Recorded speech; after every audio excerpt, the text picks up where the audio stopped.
J'ai testé un premier henné avec du henné rouge du Yémen sur des cheveux longs et épais, châtain foncé, avec un reste de coloration chimique rouge de plus de 3 mois.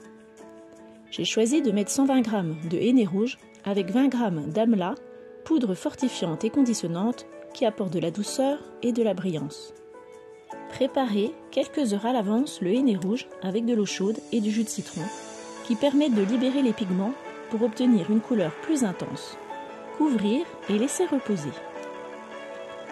Avant la coloration, pour ouvrir les écailles du cheveu, appliquez pendant 10 minutes sur les cheveux une solution basique avec une cuillère à soupe de bicarbonate de soude dans 1 litre d'eau. Puis rincez.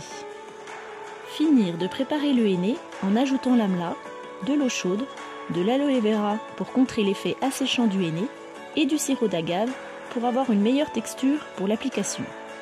La consistance doit être telle qu'elle soit facile à appliquer mais pas trop liquide. Protégez les vêtements avec de vieux vêtements et la peau, les tempes, le front, les oreilles et le cou avec un produit gras comme de la vaseline ou une huile végétale comme de l'huile de coco. Appliquez le henné avec des gants sur les cheveux humides permet une économie de produit en commençant par le bas du crâne et en remontant petit à petit. Le henné étant lourd et pâteux, il est difficile de soulever et d'écarter des mèches après. Couvrir avec du cellophane, puis un bonnet ou un turban.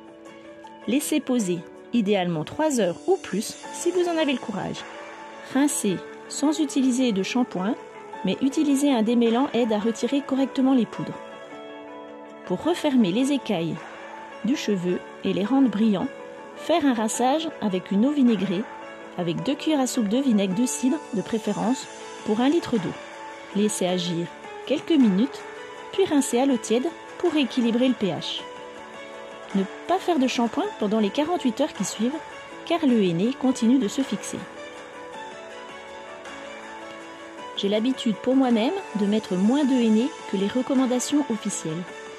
Mais pour un premier henné, et vu la longueur et l'épaisseur de ses cheveux, je n'en ai pas suffisamment mis et pas assez bien uniformément répartis. À l'intérieur ne se voit pas suffisamment.